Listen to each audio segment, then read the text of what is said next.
বিধানসভার অধিবেশন আজ উত্তপ্ত হয়। রাজ্যে সরস্বতী পুজোয় বাধা দেওয়া হয়েছে এই অভিযোগে মুলতুবি প্রস্তাব আনে বিজেপি। আলোচনার দাবি তোলা হয়, আর সেই দাবি খারিজ হতেই বিজেপি বিধায়করা তুমুল হই হট্টগোল শুরু করেন বিধানসভার ভিতরে। স্পিকারের চেয়ারের দিকে এগিয়ে যান বিজেপি বিধায়করা। কাগজ ছোড়া হয় স্পিকারকে উদ্দেশ্য করে, এমনই অভিযোগ বিরোধী দলনেতার বিরুদ্ধে। বিধানসভা চত্বর থেকে আমাদের সঙ্গে সরাসরি শ্রেয়সী গঙ্গোপাধ্যায় রয়েছেন। শ্রেয়সীর সঙ্গে কথা বলবো। শ্রেয়সী, তুমুল হই হট্টগোল, আবার সাসপেন্ড হয়ে গেলেন বিরোধী দলনেতা, ঠিক কি হয়েছে যার জন্য এই সাসপেন্ড? একেবারে দেখো, বিরোধী দলনেতা সহ মোট 4 জন বিধায়ক, বিজেপি বিধায়ক, তারা সাসপেন্ড হয়েছেন আজকে। মূলত হচ্ছে বিধানসভার যে রুল রয়েছে সেই রুল মেনে তারা চলেননি, সেই জন্যই কিন্তু তাদেরকে সাসপেন্ড করা হয়েছে, এমনটাই কিন্তু বিধানসভা সূত্রে বলা হচ্ছে। এক্ষেত্রে দেখা যায় যে এক্ষেত্রে যখন এই সরস্বতী পুজোয় বাধা দেওয়া হচ্ছে, সেই নিয়ে যখন মুলতবি প্রস্তাব বিজেপি বিধায়করা আনেন, তখন সেক্ষেত্রে স্পিকার সেক্ষেত্রে বলেন যে এটা এখানে মেনশন করতে পারেন বা অন্যভাবে কোশ্চেন অ্যান্সারের মাধ্যমে এই বিষয়টা আনতে পারেন, কিন্তু এটা নিয়ে মুলতবি প্রস্তাব তিনি গ্রহণ করছেন না। কিন্তু সেই মুলতবি প্রস্তাব তিনি পাঠ করার জন্য অগ্নিমিত্রা পল, যিনি মুলতবি প্রস্তাব, অগ্নিমিত্রা পল সহ আরও কয়েকজন বিজেপি বিধায়ক তারা এই মুলতবি প্রস্তাব এনেছিলেন, তাকে তিনি বলেন যে আপনি এই মুলতবি প্রস্তাব পাঠ করুন। এরপর মুলতবি প্রস্তাব পাঠ করেন অগ্নিমিত্রা পল, এবং তারপরে দেখা যায় যে সেক্ষেত্রে পরের যে বিধানসভার যে কাজ, সেই কাজের দিকে স্পিকার এগোন। কিন্তু সেই সময় দেখা যায় যে সেক্ষেত্রে বিজেপি যারা বিধায়করা রয়েছেন তারা তুমুল প্রতিবাদ করেন যে কেন এই মুলতবি প্রস্তাবের উপরে আলোচনা হবে না।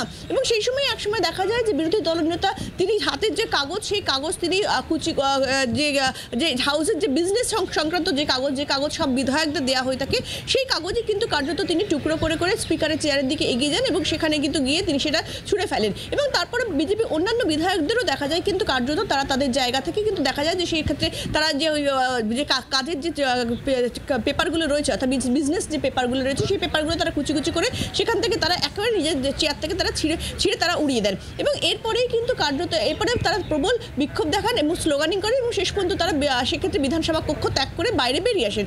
এই সময় দেখা যায় এক্ষেত্রে শাসক দলের যিনি চিফ হুইপ হয়েছে নির্মল ঘোষ, তিনি একটি প্রস্তাব আনেন, স্পিকারের কাছে একটি প্রস্তাব জমা দেন, যে প্রস্তাবে যে এইভাবে যে স্পিকারের চেয়ারের দিকে এইভাবে এগিয়ে যাওয়া হলো, গিয়ে এইভাবে কাগজ কুচো করে তার চেয়ারের দিকে ছুঁড়ে দেওয়া হলো, এই সামগ্রিক সমস্ত কিছু নিয়ে কিন্তু কার্যত নিন্দা করে তিনি একটি প্রস্তাব আনেন। এবং সেক্ষেত্রে তিনি প্রস্তাব দেন এক্ষেত্রে 4 বিজেপি এমএলএ, বিরোধী দলনেতা সহ 4 বিজেপি এমএলএ তাদেরকে যেন সাসপেন্ড করা হয়। এবং কার্যত সেক্ষেত্রে ভোটে পাশ করে, মোশনে পাশ করে সেক্ষেত্রে শেষ পর্যন্ত স্পিকার রুলিং দেন যে ওই 4 এমএলএকে সেক্ষেত্রে 1 মাসের জন্য কিন্তু সাসপেন্ড করা হচ্ছে, 1 মাস অথবা 30 দিন, যেটা বেশি দিন চলবে, 1 মাস 30 দিন অথবা যে সেশনটা, অর্থাৎ এই মুহূর্তে যে হাউস চলছে সেই হাউস শেষ না হওয়া পর্যন্ত, যেটা বেশি দিন হবে, আমাদের সঙ্গে থাকো। অর্থাৎ এই অধিবেশন পর্যন্ত অথবা 30 দিন সাসপেন্ড করা হয়েছে স্পিকার বিমান বন্দ্যোপাধ্যায়, তিনি কি জানিয়েছেন শোনাবো। আজকে একটা মোশন মুভ করেছে সাবরুল 2 অফ রুল 348, এবং আজকে যে আচরণ করেছে বিরোধী দলের নেতা সহ আরও কয়েকজন সদস্য, যেভাবে আমাদের সরকারি কাগজগুলো যেগুলো আমাদের ওদের সরবরাহ করা হয়েছিল সেগুলো ছেড়ে আমার চেয়ারের দিকে ছুঁড়ে মেরেছেন, এই আচরণটা সত্যি মানে অত্যন্ত নিন্দনীয়।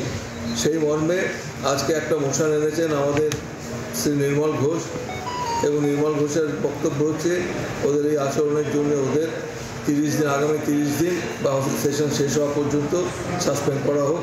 সেটা আমরা ভোটে দিয়েছিলাম, এবং আমাদের যারা উপস্থিত ছিলেন সদস্যরা সবাই এটাতে সম্মতি জানিয়েছেন বলে এটা ক্যারেড হলো, এবং accordingly they are suspended for 30 days or till remainder of the session. Suspend হওয়ার পর বিরোধী দলনেতা শুভেন্দু অধিকারী তিনি কি বলেছেন শুনুন।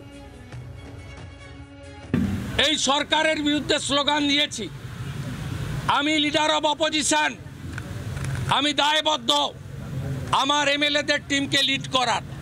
আজকের বিজনেসকে আমরা অগ্রাহ্য করেছি, টুকরো টুকরো করেছি ছিঁড়ে, এবং আমরা সেটা উড়িয়ে দিয়ে 10 মিনিটের বিক্ষোভ করে বাইরে বেরিয়ে এসেছি। তারপরেই আমরা যখন বিক্ষোভ বাইরে করছি, তখন আগে থেকে সাজানো প্লট অনুযায়ী বিধানসভায় উপস্থিত না থাকা সত্ত্বেও বিশ্বনাথ কারককে সাসপেন্ড করেন, আর যিনি মুভার, যিনি তার আসন থেকে প্রতিবাদ করছিলেন, আমি ওয়েলে নেমেছি, কিন্তু বঙ্কিম ঘোষ বা অগ্নিমিত্রা পাল ওয়েলে নামেনি। তাদেরকেও সাসপেন্ড করা হয়েছে। কালকে মুখ্যমন্ত্রী যেহেতু রাজ্যপালের ভাষণের উপর বক্তৃতায় বক্তব্য রাখবেন, তাই বিরোধী দলনেতা সহ বিজেপির অন্য 3 এমএলএকে বাইরে রাখা হলো, যাতে মুখ্যমন্ত্রী নির্দ্বিধায় কালকে ফাঁকা মাঠে বক্তৃতা করতে পারেন। বিরোধী দলনেতা সহ 4 বিজেপি বিধায়ককে 30 দিনের জন্য সাসপেন্ড করা হয়েছে আজ বিধানসভায়। আর এ নিয়ে পরিষদীয় মন্ত্রী শোভনদেব চট্টোপাধ্যায় কি বলেছেন শোনাবো। অত্যন্ত অসম্মানজনক, অত্যন্ত অসম্মানজনক, স্পিকারের প্রতি, হাউসের প্রতি অসম্মানজনক। সেক্ষেত্রে স্পিকার যে সিদ্ধান্ত নিয়েছেন আমার মনে হয় যথাযথ সিদ্ধান্ত। বিধানসভায়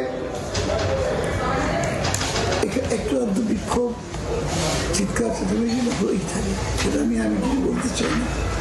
কিন্তু সবসময় একটা কথা মনে রাখতে হবে যে হাইয়েস্ট এস্টিমড চেয়ারটার নাম হচ্ছে কিন্তু স্পিকারের চেয়ার।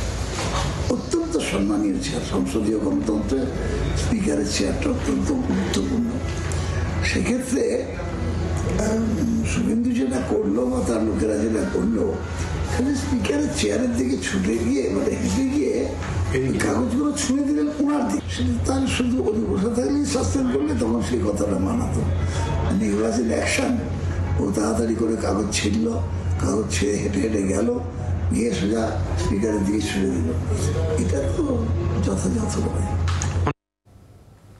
শ্রেয়সী আমাদের প্রতিনিধি রয়েছেন আমাদের সঙ্গে সরাসরি। শ্রেয়সী, একটু জানতে চাইবো, সরস্বতী পুজোয় বাধা দেওয়ার প্রসঙ্গ নিয়ে মূলত আলোচনা মুলতবি প্রস্তাব আনা হয়েছিল, আর সেখান থেকেই পুরো ঘটনার সূত্রপাত। কেন, কি বলছেন বিজেপি বিধায়করা, তাদের বক্তব্য কি আলোচনা চান এই নিয়ে তারা?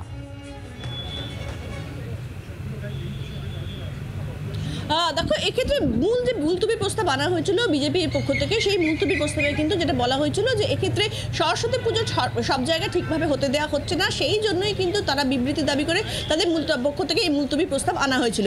এবং তার পরিস্থিতিতেই কিন্তু সেই মুলতবি প্রস্তাব কিন্তু সেক্ষেত্রে স্পিকার পাঠ করার অনুমতি দেন, কিন্তু সেই মুলতবি প্রস্তাবকে তিনি গ্রহণ করেননি। কারণ তিনি বলেন যে এই বিষয়গুলো মেনশন পর্বে বা অন্য বিধানসভার যে অন্য যে পর্বগুলো রয়েছে সেই পর্বের জন্য সেটা নেওয়া যেতে পারে, এই বিষয়গুলো মুলতবি প্রস্তাবের জন্য নয়। এবং কার্যত স্পিকার পাঠের অনুমতি দিচ্ছেন কিন্তু সেটাকে গ্রহণ করছেন না, আলোচনা করছেন না। সেই ঘিরেই কিন্তু প্রথম সূত্র হয়, উত্তেজনার সূত্রপাত হয় সেই সময় থেকেই। এবং পরবর্তীকালে যখন এক্ষেত্রে আমরা দেখলাম যে এক্ষেত্রে বিরোধী দলনেতা সহ 4 বিজেপি যে বিধায়ক, সেই বিধায়ককে যখন সাসপেন্ড করা হলো এবং তারা যখন বাইরে এলেন, সেক্ষেত্রে বিরোধী দলনেতা তিনি ঘোষণা করলেন যে এক্ষেত্রে আগামীকাল যখন মুখ্যমন্ত্রী থাকবেন তখন কিন্তু সেক্ষেত্রে বিধানসভায় তার তিনি যখন বক্তব্য রাখবেন বা বিধানসভায় যে কোনো সময় মুখ্যমন্ত্রী তিনি যখন ঢুকবেন, তখন কিন্তু সমস্ত বিরোধী যে এমএলএরা রয়েছেন তারা কিন্তু প্রত্যেকে সেক্ষেত্রে বিধানসভা কক্ষ ত্যাগ করে বাইরে বেরিয়ে আসবেন। এবং সেক্ষেত্রে মুখ্যমন্ত্রীকে দেখে যখন তারা কক্ষ ত্যাগ করবেন তখন তারা সেম এই ধরনের স্লোগান দিতে দিতে তারা কক্ষ ত্যাগ করবেন। শুধু তাই নয়, কালকে যখন মুখ্যমন্ত্রী, আমরা জানি যে রাজ্যপালের যে বক্তব্য, সেই বক্তব্যের উপর মুখ্যমন্ত্রীর বক্তব্য রাখার আছে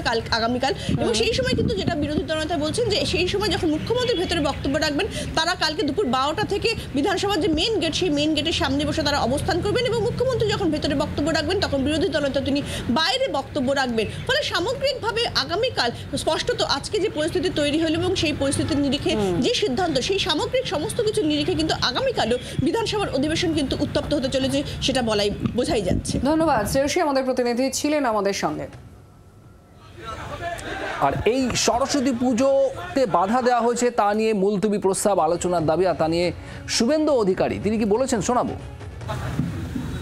এখানে একটি অগণতান্ত্রিক সরকার চলছে, যে সরকার সংবিধানকে মানে না, সংসদীয় ব্যবস্থাকে মানে না, এবং হাউস বিলংস টু অপোজিশন, এই যে রীতিনীতি এই সরকার মানে না।